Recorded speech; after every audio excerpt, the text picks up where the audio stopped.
আমার বিবাহ হয়েছে মাত্র 1 মাস আগে। আমার স্বামী সৌদি আরবে কাজের জন্য চলে গিয়েছে, যার জন্য তাকে সবসময় কাছে পাই না। তার এই দীর্ঘ অনুপস্থিতি আমার মনে এক ধরনের খালি অনুভূতি তৈরি করেছে। প্রতি রাতেই একা থাকার কষ্টে অস্থির হয়ে পড়ি, যেন আমার মনের অনেক ইচ্ছে অপূর্ণই থেকে যাচ্ছে। একদিন একাকিত্ব কাটানোর জন্য আমি সুন্দর করে সাজগোজ করে নিজের ঘরে বসেছিলাম। তখন ভাবলাম, আমার ভাতিজার সাথে কিছু সময় কাটালে হয়তো মন কিছুটা ভালো লাগবে। তাই তাকে ঘরে ডেকে এনে কথা বলার চেষ্টা করলাম। আমাকে দেখে সে হাসল এবং বলল, আপনি আমাকে যা বলতে চান খোলাখুলি বলুন, আমি সব শুনতে রাজি আছি। তার কথা শুনে কিছুটা বিস্মিত হলেও একটা শান্তি অনুভব করলাম, কেননা এতদিন নিজের মনের কথাগুলো কারো সাথে শেয়ার করিনি। অবশেষে আমরা দুজনেই গল্প করতে করতে সময় কাটানোর সিদ্ধান্ত নিলাম, যা আমাদের দুজনের জন্যই এক ধরনের স্বস্তি আর আনন্দের মুহূর্ত ছিল। তারপর বন্ধুরা, আজকের গল্পটা অনেক বেশি স্পেশাল।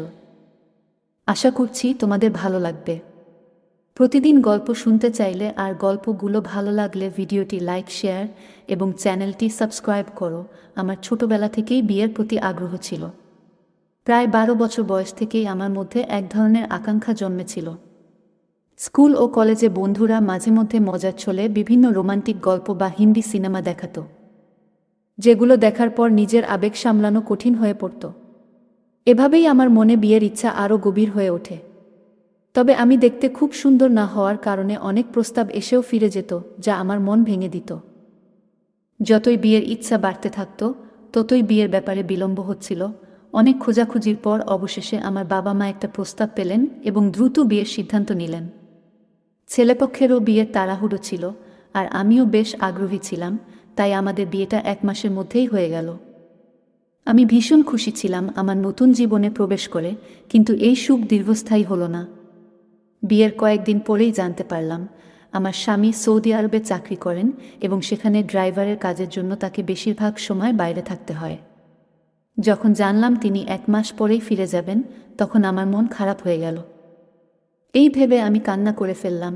এভাবেই আমি তার অনুপস্থিতি সত্ত্বেও নিজের অনুভূতিগুলোর সাথে মানিয়ে চলার চেষ্টা করছিলাম, কিন্তু প্রতিনিয়ত তার কাছাকাছি থাকার চাওয়াটা আমার মনকে অস্থির করে তুলেছিল। রাতে আমি ভালো করে ঘুমাতে পারতাম না। আমি একদিন স্বামীকে জিজ্ঞাসা করলাম, যদি তোমাকে সৌদি আরবেই থাকতে হয়, তাহলে বিয়ে কেন করলে? তিনি আমাকে বললেন, আমার ছোট ভাই বোনেরা এখনো পড়াশোনা করছে, আর আমার ভাতিজার দেখাশোনা আমাকেই করতে হয়। তারা নিজেদের পায়ে দাঁড়ানো পর্যন্ত সংসারের দায়িত্ব আমার উপরই থাকবে। এখানে থাকলে এত টাকা উপার্জন করতে পারতাম না, তাই সৌদি আরবে যেতে হয়েছে। তিনি আরও বললেন, সৌদি আরবে এমন একটা কাজ করি যাতে করে বাড়িতে কখনো টাকার অভাব না হয়। তখন আমি বললাম, তাহলে আমাকেও সঙ্গে নিয়ে চলো। তিনি মৃদু হেসে বললেন, এটা এত সহজ নয়। সেখানে আমার নিজের কোনো বাসা নেই, আর ভাড়াও খুব বেশি। আমরা অনেকজন মিলে একটি ঘরে থাকি, তাতে আমাদের খরচ কিছুটা কম হয়। এরপর তিনি বললেন, আমি বছরে একবার আসি, সেটাও মাত্র 1 মাসের জন্য। তার এই কথা শুনে আমার মন ভারাক্রান্ত হয়ে গেল। মনে অনেক কষ্ট হলো এবং ক্ষোভও জন্মালো। আমার বিয়ে খুব সাদামাটাভাবে হয়েছিল এবং যেসব স্বপ্ন দেখেছিলাম তার কিছুই পূরণ হয়নি, কিন্তু সবকিছু সহ্য করে চলছিলাম। আমার স্বামীর স্বভাব ছিল খুবই গম্ভীর। তিনি কখনো খোলাখুলি কথা বলতেন না বা তার সমস্যার কথা প্রকাশ করতেন না। সবকিছু জেনেও আমি নিজেকে ধৈর্য ধরে সামলে নিয়েছিলাম। আমার স্বামীর বিয়ে করাটা মূলত পরিবারের ইচ্ছাতেই হয়েছিল, যেন তিনি পরিবারের কাজে সাহায্য করতে পারেন। রাগ হলেও আমার স্বামীর উপর কোনো প্রভাব পড়ল না, আর তিনি সৌদি আরব চলে গেলেন। আমি আবারও একাকিত্বে ডুবে গেলাম। রাতের বেলা ঘুম আসতো না, আর তার সাথে কাটানো মুহূর্তগুলো মনে পড়ত। সারাদিন কেটে যেত, কিন্তু তার সাথে কোনো যোগাযোগ হতো না। শুধু রাতে 15 মিনিটের জন্য ভিডিও কল করত, আর সেই সময়টাতেও পরিবারের খোঁজ খবর নিত। আমি তার সাথে মনের কথা বলতে চাইতাম, কিন্তু তার কাছে সময় থাকতো না। আমার শাশুড়ি সামান্য কথাবার্তা বলতেন, বাকিটা সময় আমি ঘরের কাজে ব্যস্ত থাকতাম। তবে আমার ছোট ভাতিজা ছিল, যে মাঝে মাঝে আমার সাথে কথা বলতো। আমার শাশুড়ি রাতের বেলা তাড়াতাড়ি ঘুমিয়ে পড়তেন, যার ফলে আমি আর আমার ভাতিজা ঘরে একা থাকতাম, আর আমার স্বামীর ছোট ভাই বোনেরা বাইরে পড়াশোনা করত। আমরা প্রায়ই রাতের খাবার একসাথে খেতাম। আমার ভাতিজা খুবই হাসিখুশি একটি ছেলে, যে সারারাত তার বিশ্ববিদ্যালয়ের গল্প শোনাত। যদিও তার গল্পে আমার তেমন আগ্রহ ছিল না। এক রাতে আমি মোবাইলে হিন্দি সিনেমা দেখতে শুরু করলাম। সিনেমাটি ছিল বেশ সাহসী ধাঁচের, আর দেখতে দেখতে আমি গভীর চিন্তায় ডুবে গেলাম। পরের দিন সকালে যখন ঘুম থেকে উঠলাম, তখনও রাতের সেই সিনেমার কিছু দৃশ্য আমার মনে ঘুরছিল। আমি কিচেনে কিছু কাজ করলাম এবং দুপুরের খাবার তৈরি করলাম, কাজের সময়ও সেই দৃশ্যগুলো আমার মনে ঘুরছিল। আমি রান্নাঘরে বসে মনোযোগ দিয়ে সেই দৃশ্যগুলোর কথা ভাবছিলাম। হঠাৎ অনুভব করলাম কেউ যেন আমার পেছনে দাঁড়িয়ে আছে। আমি ঘুরে তাকাতেই দেখি আমার ভাতিজা সেখানে দাঁড়িয়ে আছে এবং সে সেই ভিডিওটি দেখে ফেলেছে। তাকে দেখে আমি কিছুটা অবাক হয়ে গেলাম, কিন্তু সে স্বাভাবিকভাবে বলল, চাচি, যদি খাবার তৈরি হয়ে থাকে তাহলে রুটি বানিয়ে দিন। আমি তাড়াতাড়ি মোবাইলটি বন্ধ করে রুটি বানাতে শুরু করলাম। তবে তারপর থেকে লক্ষ্য করলাম আমার প্রতি ভাতিজার আচরণ কিছুটা পরিবর্তিত হয়েছে। আগে সে আমার ঘরে আসতো না, কিন্তু এখন প্রায় আসতে শুরু করল। একদিন বলল, আজ বিকেলের চা সে আমার ঘরেই খাবে, কারণ লাউঞ্জে শীত বেশি। শীতকালে আমার শাশুড়ির অভ্যাস ছিল যে তিনি বেশিরভাগ সময় নিজের ঘরেই থাকতেন এবং সেখানেই খাবার নিয়ে যেতেন। শাশুড়িকে খাবার দিয়ে এসে দেখি আমার ঘরে আমার মোবাইলটি সে দেখছে। আমার মোবাইলের সমস্ত ব্রাউজিং হিস্টোরি দেখে ফেলেছে এবং জানতেও পেরেছে যে আমি কী ধরনের ভিডিও দেখতাম। তার এই আচরণে আমি খুবই অবাক হলাম। সে কে যে আমার মোবাইল চেক করবে? আমি চায়ের ট্রেটা বিছানার উপর রাখলাম এবং নিজের মোবাইলটি ভাতিজায়ের হাত থেকে নিয়ে পাশে রেখে দিলাম। চা খেতে খেতে ভাতিজা হেসে আমাকে জিজ্ঞাসা করল, চাচি, আপনার কী ধরনের সিনেমা পছন্দ? তার এই প্রশ্ন শুনে আমি কিছুটা অপ্রস্তুত বোধ করলাম এবং বললাম, তোমার প্রশ্নের অর্থ কী? সে হেসে ব্যাখ্যা করল, মানে আপনার কি অ্যাকশন মুভি ভালো লাগে নাকি রোমান্টিক? আমি তার দিকে তাকাতেই সে বলল, রোমান্টিক সিনেমার মধ্যে একটা আলাদা ব্যাপার আছে, বিশেষ করে হিন্দি সিনেমায়। আমি চুপ থাকায় সে নিজেই আবার বলল, চাচি, আপনি চাইলে আমাকে বন্ধু ভাবতে পারেন।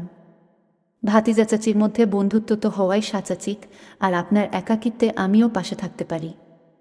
তার কথাগুলো শুনে আমি কিছুটা লজ্জা পেলাম এবং বললাম, আমার মাথা একটু ব্যথা করছে। তুমি চা তোমার ঘরেই গিয়ে খাও। যদিও আমি বন্ধুত্বপূর্ণভাবে মিশতে চেয়েছিলাম, তবু কিছুটা অস্বস্তি অনুভব করছিলাম। কথা বলার ধরন দেখে আমি কিছুটা বিরক্ত হলাম এবং কড়া ভাষায় ভাতিজাকে বললাম যে এখানে থেকে চলে যাও, সে নিজের চা নিয়ে তার ঘরে চলে যেতে পারে। সে বিনা দ্বিধায় কাপটা হাতে নিয়ে ঘরে চলে গেল। সাধারণত কাজের ফাঁকে ফাঁকে সে মাঝে মাঝে আমার সঙ্গে হালকা মজা করত, কিন্তু সেদিনের পর থেকে সে কিছুটা চুপচাপ হয়ে গেল। পরদিন সকালে যখন আমি রান্নাঘরে সকালের নাস্তা বানাচ্ছিলাম, তখন সে হঠাৎ নিজের ঘর থেকে চাচি চাচি বলে ডাকতে শুরু করল। আমি তার ঘরে ঢুকে দেখি সে নিজের শার্টের বোতাম লাগানোর চেষ্টা করছে। আমাকে দেখে সে বলল, চাচি, আমার শার্টের বোতাম খুলে গেছে, আপনি কি একটু সাহায্য করতে পারেন? আমি কিছুটা দ্বিধা নিয়ে তার শার্টের বোতাম লাগাতে শুরু করলাম আর কাজের মধ্যে মনোযোগ দিলাম। কাজ করতে করতে হঠাৎ আমি লক্ষ্য করলাম সে আমার দিকে মনোযোগ দিয়ে তাকিয়ে আছে, যা আমাকে একটু অস্বস্তিতে ফেলল। একসময় যখন আমার চুলের এক গুচ্ছ সামনে এসে পড়েছিল, সে নরমভাবে সেটি সরিয়ে কানের পেছনে রেখে দিল। আমি একটু চমকে পিছিয়ে আসলাম আর সে হেসে বলল, চাচি, শুধু চুলগুলো সরিয়ে দিলাম, আপনি এত ঘাবড়ে গেলেন কেন? আমি দ্রুত বোতাম লাগানো শেষ করে নিজের ঘরে চলে এলাম। আমার মনে কিছুটা অস্বস্তি হচ্ছিল, তবে আমি নিজেকে সামলে নিলাম। আমি অনুভব করছিলাম যেন ভাতিজা আমার কাছাকাছি আসার চেষ্টা করছে, আর এই কারণেই আমি একটু দূরত্ব বজায় রাখতে চেষ্টা করছিলাম। এক রাতে যখন গভীর ঘুমেছিলাম, হঠাৎ মনে হলো কেউ যেন আমাকে গভীর মনোযোগ দিয়ে দেখছে। এই অস্বস্তিতে আমার ঘুম ভেঙে গেল। ঘরে শুধু মৃদু নাইট ল্যাম্পের আলো জ্বলছিল। চারপাশে তাকিয়ে দেখলাম আর ভাবলাম কেন আমার এ ধরনের অস্বস্তি হচ্ছে। তারপর আমার দৃষ্টি ঘরের জানালার দিকে গেল, যা সাধারণত বন্ধ থাকে, কিন্তু আজ খোলা ছিল। আমি একটু অবাক হয়ে গেলাম, কারণ আমি সাধারণত জানালাটি খুলি না। জানালাটি বন্ধ করতে উঠতেই মনে হলো হয়তো কেউ ভাতিজার ঘরে ঢুকেছে, যা দেখে আমার মনে এক ধরনের অজানা ভয় তৈরি হলো। নিশ্চিতভাবেই ভাতিজাই হবে, যদিও আমি তাকে দেখিনি। তখন আমি আমার ঘর থেকে বেরিয়ে শাশুড়ির ঘরে গেলাম, তাদের পাশে গিয়ে শুয়ে পড়লাম। তবে তারা এত জোরে নাক ডাকছিলেন যে সেখানে আর থাকতে পারলাম না এবং বাধ্য হয়ে নিজের ঘরে ফিরে এলাম। সকালে নাস্তার সময় ভাতিজা আমাকে বারবার লক্ষ্য করছিল। তারপর সে বলল, চাচি, আপনাকে তো চাচার কথা অনেক মনে পড়ে নিশ্চয়ই? আমি বললাম, হ্যাঁ, অবশ্যই অনেক মনে পড়ে। তখন সে বলল, তাহলে নিশ্চয়ই রাতের বেলা অনেক সময় ঘুম আসে না আপনার? আমার ভাতিজা একদিন এমন কথা বলল যে, চাচাকে তো আপনি অনেক মিস করেন, তাই না? তাহলে ঘুমানো নিশ্চয়ই কষ্টকর হয়। তার এই কথায় আমি বেশ বিরক্ত হয়ে গেলাম। আমি তাকে কঠোরভাবে বললাম, তুমি আজকাল খুব বেশি কথা বলছো, এভাবে কথা বলা বন্ধ করো। আমার কথা শুনে সে চুপচাপ সরে গেল। পরের রাতে দেখি আমার ঘরের জানালা অদ্ভুতভাবে খোলা, আর জানালার কাছে ভাতিজাকে দাঁড়িয়ে থাকতে দেখি। এটা দেখে আমার খুব খারাপ লাগলো। পরের দিন তাকে জিজ্ঞাসা করলাম, তুমি আমার ঘরের জানালার কাছে কেন এসেছিলে? সে মৃদু হেসে বলল, চাচি, আপনাকে ঘুমাতে দেখে খুব ভালো লাগছিল। তার এই কথা শুনে আমার খুব রাগ হলো এবং বললাম, এবার থেকে এমন কিছু করলে তোমার চাচাকে জানাবো। সে আমার কথা শুনে একটু বিরক্ত হয়ে চলে গেল। পরের রাতে যখন আমি ঘুমাচ্ছিলাম, হঠাৎ মনে হলো কেউ আমার ঘরে আছে। চোখ খুলে দেখি ভাতিজা আমার ঘরে খুব কাছাকাছি দাঁড়িয়ে আছে। ভয়ে ও বিস্ময়ে আমি তাকে বললাম, তুমি আমার ঘরে কি করছো? সে বলল, ঘরের দরজা খোলা ছিল, তাই ঢুকে পড়লাম। আসলে চাচা যখন এখানে নেই, তাই আপনার খেয়াল রাখতে ইচ্ছে হয় আমার। এই কথা শুনে আমি তাকে আরও সতর্ক করে বললাম যে এই ধরনের আচরণ আর কখনো যেন না করে এবং তার সীমার মধ্যে থাকে। সে আমার কথা শুনে ঘর থেকে চলে গেল। এরপর থেকে আমি সবসময় সতর্ক থাকি এবং তাকে তার নিজের জায়গায় থাকতে বুঝিয়ে দিয়েছি। তারপরের দিন রাতে আমি যখন ঘুমাচ্ছিলাম, আবার হঠাৎ মনে হলো আমার ঘরে কেউ এসেছে। চোখ খুলে দেখি আমার ভাতিজা। সে আমাকে বিভিন্ন কথা বলতে থাকলো। সে বলল, বিষয়টা এত সহজ ছিল না চাচি। তার আচরণ ও মিষ্টি কথাগুলো যেন আমাকে অসহায় করে দিয়েছিল। এর আগে আমি কিছু বুঝে ওঠার আগেই সে আমাকে এক অদ্ভুত জালে জড়িয়ে ফেলেছিল। হঠাৎ সে আমার মুখে হাত রেখে বলল, কেউ যদি দরজা দিয়ে চলে আসে? তুমি যে দরজা খোলা রেখেছ, সেটা কি আমার জন্য? তার কথা শুনে আমি বিস্মিত হয়ে ভাবছিলাম, কখনো তো এমন অনুভূতি আমার মধ্যে আসেনি। আমি তাকে সবসময় নিজের সন্তানের মতোই ভেবেছিলাম। তবে সত্যটা হলো, সে যেন এক প্রজ্বলিত আগুনের মতো, এবং এই আগুন থেকে দূরে থাকাই ভালো, কিন্তু আমি পারলাম না। এই ঘটনা আমার জীবনে এক অস্থিরতা এনে দিল। আমি অশ্রু মুছতে মুছতে তাকে বললাম, তুমি যা করেছ তা ঠিক হয়নি। আমি এই ব্যাপারে আল্লাহর কাছে প্রার্থনা করব যেন তিনি তোমাকে শাস্তি দেন। সে বলল, তুমি যেসব সিনেমা এবং গল্প দেখো, সেগুলো কি? চাচি যান, তোমার চোখেও তো ওসব চলতে থাকে। বলেই সে চলে গেল। আমি কখনো চাইনি যে এরকম কিছু আমার সাথে হবে। পরের দিন আমি কোনো কিছু না বলে মায়ের বাড়ি চলে গেলাম। মনে মনে ভেবেছিলাম, আমি কি আমার স্বামীকে সবকিছু জানাবো? আমি এতদিন এই কথা কাউকে বলিনি। কিন্তু পরের দিন আমার একজন বন্ধুর সঙ্গে দেখা হলে আমি তাকে পুরো বিষয়টি খুলে বললাম। তিনি বললেন, তোমার শুরু থেকেই তুমি তোমার ভাতিজায়ের প্রতি খুব বেশি খোলামেলা ছিলে। আর যদি তুমি এই ঘটনা তোমার স্বামীকে বলো, তাহলে সে তোমার কথা বিশ্বাস করবে না, বরং তোমাকে খারাপ মানুষ হিসাবে ধরে নিবে। তাই এটা এখানেই গোপন রাখো। এছাড়া সে আমাকে একটি পরামর্শ দিল যে আমি আমার স্বামীকে বলি আমাকে সৌদি আরবে ডেকে নিয়ে যেতে, যাতে আমি সেখানে তার সঙ্গে থাকতে পারি। আমি এই পরামর্শ গ্রহণ করলাম এবং আমার স্বামীকে বললাম যে যদি তিনি আমাকে সৌদি আরবে না নিয়ে যায় তবে আমি বিচ্ছেদের কথা ভাবতে বাধ্য হব। তিনি আমার অনুরোধ মেনে নিলেন এবং আমাকে সৌদি আরবে নিয়ে এলেন। সেখানে এসে আমি একটি স্কুলে শিক্ষকতার চাকরি পেলাম। আমি একটি ছোট ফ্ল্যাটও ভাড়া নিলাম এবং বাড়ির দিকে ফেরার পরিকল্পনা বাদ দিয়ে দিলাম। এই পরিবর্তনগুলো তখন ঘটছিল যখন আমি বুঝতে পারলাম আমার চিন্তাভাবনাগুলো পবিত্র হয়ে যাচ্ছে এবং আমি বেঠিক পথের দিকে যাচ্ছি। তাই আমি মোবাইল থেকে সব অযাচিত ভিডিও ও সিনেমা মুছে ফেললাম। সময় চলতে লাগলো এবং আমার ভাতিজার বিয়ের সময় আসতে শুরু করলো। যখন আমার স্বামী বাড়ি যাওয়ার সময় আমি বললাম, আমি আপনার সাথে যেতে পারবো না। আমি এখানেই থাকব এবং অপেক্ষা করব। আমার স্বামী একা বাড়িতে চলে গেলেন, কিন্তু তিনি সেখানে মাত্র 1 সপ্তাহ কাটিয়ে দ্রুত ফিরে এলেন। ফিরে এসে তিনি বললেন, আমি তোমাকে খুব মিস করেছি, তাই ফিরে আসতে বাধ্য হলাম। 6 মাস পর আমরা জানতে পারলাম যে আমার ভাতিজার স্ত্রী আরেকজনের সাথে ধরা পড়েছে।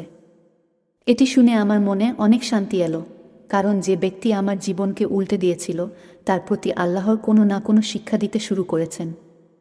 আমি সবসময় ধৈর্য ধরেছি।